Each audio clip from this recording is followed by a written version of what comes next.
فجر اور عصر کی نماز سے پہلے نفل وغیرہ پڑھ سکتے ہیں؟ عصر کی جو نماز ہے، عصر کے فرض پڑھنے سے پہلے تو آپ نماز پڑھ سکتے ہیں، نفل نماز ادا کر سکتے ہیں۔ فرض جب ادا کر لیے تو اس کے بعد پھر آپ نفل نہیں پڑھ سکتے۔ عمومی طور پر ہمارے یہاں یہ غلط فہمی ہوتی ہے کہ لوگ یہ سمجھتے ہیں کہ عصر کا وقت شروع ہوا، اب آپ کسی طرح کے بھی نفل نہیں پڑھ سکتے، تو یوں نہیں ہے، بلکہ عصر کو جو مؤخر کرنا، دیر سے پڑھنا، اس کو مستحب قرار دیا گیا ہے کہ نبی پاک صلی اللہ علیہ وسلم بھی عصر کو مؤخر کر کے، یعنی دیر سے پڑھا کرتے تھے، یعنی مکروہ وقت سے پہلے پڑھا کرتے تھے۔ تو یہ اس کی ایک حکمت یہ بھی بیان کی گئی ہے کہ اس سے پہلے جتنے نفل پڑھنا چاہیں وہ پڑھ لیے جائیں۔ تو آپ علیہ الصلوۃ والسلام کا عمومی معمول یہی تھا۔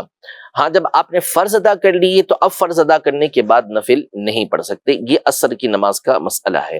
اور فجر کا معاملہ یہ ہے کہ جب طلوع فجر ہو گئی، صبح صادق ہو گئی، تو اس کے بعد سے لے کر سورج کے نکلنے کے بعد 20 منٹ جب گزر جائیں، سورج بلند ہو جاتا ہے، تو اتنے وقت تک کوئی نفل نہیں پڑھ سکتے، صرف 2 رکعت سنت فجر فرضوں سے پہلے پڑھیں گے۔